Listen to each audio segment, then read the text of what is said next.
വളരെ ടേസ്റ്റി ആയിട്ടുള്ള കുട്ടികൾക്ക് പോലും നല്ല ഇഷ്ടമാവുന്ന ഒരു ചിക്കൻ ഫ്രൈഡ് റെസിപ്പിയാണ് ഷെയർ ചെയ്യുന്നത്. അപ്പോൾ നിങ്ങളെല്ലാവരും ട്രൈ ചെയ്ത് നോക്കുക. അപ്പോൾ ആദ്യം തന്നെ മിക്സിയുടെ ജാറിലേക്ക് ചെറിയ കഷ്ണം ഇഞ്ചി ചേർത്തിട്ടുണ്ട്, പിന്നെ ഒരു 5-8 വെളുത്തുള്ളി ചേർത്തിട്ടുണ്ട്, കുറച്ച് കറിവേപ്പില ചേർത്ത് കൊടുക്കുക. പിന്നെ ഞാൻ ഇതിൽ ചേർക്കുന്നത് ഒരു 1/4 ടീസ്പൂൺ ചെറിയ ജീരകവും 1/4 ടീസ്പൂൺ വലിയ ജീരകവും കൂടിയാണ് കേട്ടോ. എന്നിട്ട് ഇത് നമുക്കൊന്ന് ചതച്ചെടുത്തിട്ട് വരാം. ചതച്ചെടുത്താൽ മതി.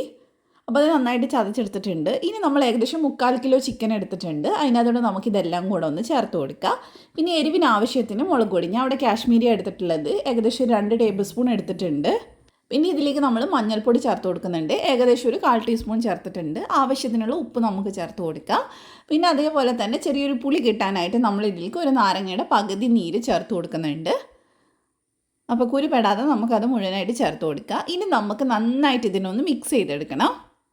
അപ്പോൾ നല്ലപോലെ നമ്മൾ മിക്സ് ചെയ്യുന്നുണ്ട്. ചിക്കനിൽ ഒട്ടും തന്നെ വെള്ളം ഉണ്ടാവാൻ പാടില്ല. നന്നായിട്ട് വെള്ളം പോയതിന് ശേഷം വേണം ചിക്കൻ മസാല പുരട്ടാൻ എടുക്കാൻ വേണ്ടിയിട്ട്. അപ്പോൾ നന്നായിട്ട് ചിക്കൻ ഇതേ മസാലയൊക്കെ പുരട്ടിയെടുത്തിട്ടുണ്ട് കേട്ടോ. അപ്പോൾ ഇതിന് നമുക്ക് രണ്ടാമത് ചെറിയൊരു മസാല കൂടെ റെഡിയാക്കാനുണ്ട്. അതിന് വേണ്ടിയിട്ട് ഒരു ബൗളിലേക്ക് നമുക്ക് ഒരു കോഴിമുട്ട പൊട്ടിച്ച് ചേർത്ത് കൊടുക്കുക.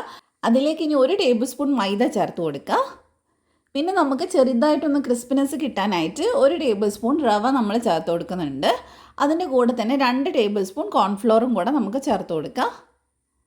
പിന്നെ ചെറിയൊരു എരിവ് കിട്ടാനായിട്ട് നമ്മൾ കുരുമുളക് പൊടി ചേർക്കുന്നുണ്ട്, ഏകദേശം 1 ടീസ്പൂൺ നിറയെ ചേർത്തിട്ടുണ്ട്. ഇനി ഇതെല്ലാം കൂടി നന്നായിട്ട് മിക്സ് ചെയ്യുക. ഇത് കുറച്ച് കട്ടിയിലുണ്ടാവുക, അപ്പോൾ ഇത്രയും കട്ടി നമുക്ക് വേണ്ട. കുറച്ച് വെള്ളം കൂടെ നമ്മൾ ചേർക്കുന്നുണ്ട് കേട്ടോ. ഏകദേശം ഒരു 2 ടേബിൾ സ്പൂണോളം വെള്ളം ഞാൻ ഇതിലേക്ക് ചേർത്ത് കൊടുക്കുന്നുണ്ട്. അപ്പോൾ അത് ചേർത്തിട്ട് നന്നായിട്ട് മിക്സ് ചെയ്തെടുക്കാം.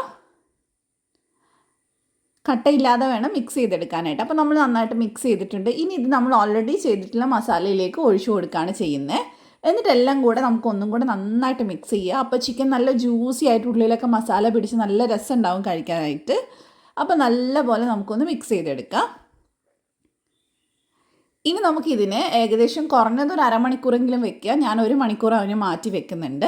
അതിനുശേഷം നമ്മൾ ഒരു ബൗളിലേക്ക് 2 ടേബിൾ സ്പൂൺ ടൊമാറ്റോ സോസ് എടുക്കുന്നുണ്ട്. പിന്നെ 1 ടീസ്പൂൺ സോയാ സോസ് നമുക്കെടുക്കാം.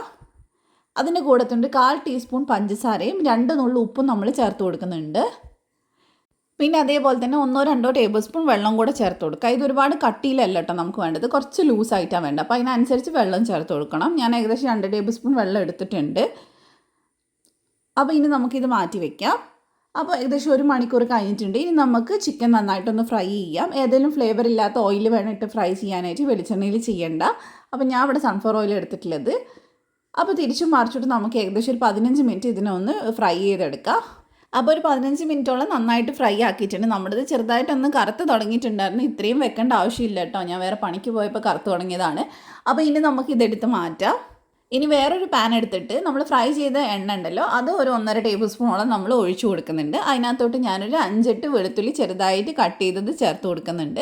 കൂടെ തന്നെ ചെറിയ കഷ്ണം ഇഞ്ചിയും കൂടെ ചേർത്തിട്ടുണ്ട്. പച്ചമുളക് വേണ്ടവർക്ക് ചേർക്കണ്ട, ഞാൻ അവിടെ മക്കൾക്ക് കഴിക്കാനുള്ളതുകൊണ്ട് ഞാൻ അധികം എരിവ് ചേർക്കുന്നില്ല. അത് നന്നായിട്ടൊന്ന് വെന്ത് വരുന്ന സമയത്ത് അതിലേക്ക് നമ്മൾ ഉണ്ടാക്കിയിട്ടുള്ള ഈ സോസ് ഒന്ന് ചേർത്ത് കൊടുക്കുക. ഫ്ലെയിം നന്നായിട്ട് കുറച്ച് വെക്കുക കേട്ടോ. എന്നിട്ട് ഇതിനൊന്ന് ജെല്ല് പരുവം പോലെ കിട്ടണ പോലെ ഒന്ന് വേവിച്ചെടുക്കുക, ഏകദേശം ഈ ഒരു പരുവത്തിൽ. ഇനി നമുക്ക് ഉണ്ടാക്കിയിട്ടുള്ള ചിക്കൻ ഫ്രൈ മുഴുവൻ ഇതിലേക്ക് ചേർത്ത് കൊടുക്കും. ഇത് വെറുതെ ചിക്കൻ ഫ്രൈ കഴിക്കാൻ തന്നെ നല്ല ടേസ്റ്റാണ്. അതിൻ്റെ കൂടി ചെറിയ സ്വീറ്റ് ആയിട്ടുള്ള കോട്ടിയും കൂടെ വരുമ്പോൾ അടിപൊളി ടേസ്റ്റാണ് കേട്ടോ. കുട്ടികൾക്കടക്കം എല്ലാവർക്കും നല്ല ഇഷ്ടമാവും. അപ്പോൾ എന്തായാലും ട്രൈ ചെയ്ത് നോക്കാം കേട്ടോ. നന്നായിട്ട് ഇനി ഇത് മസാലയൊക്കെ ചിക്കനിൽ പിടിക്കുന്നവരെ ഒന്ന് വെയിറ്റ് ചെയ്യുക.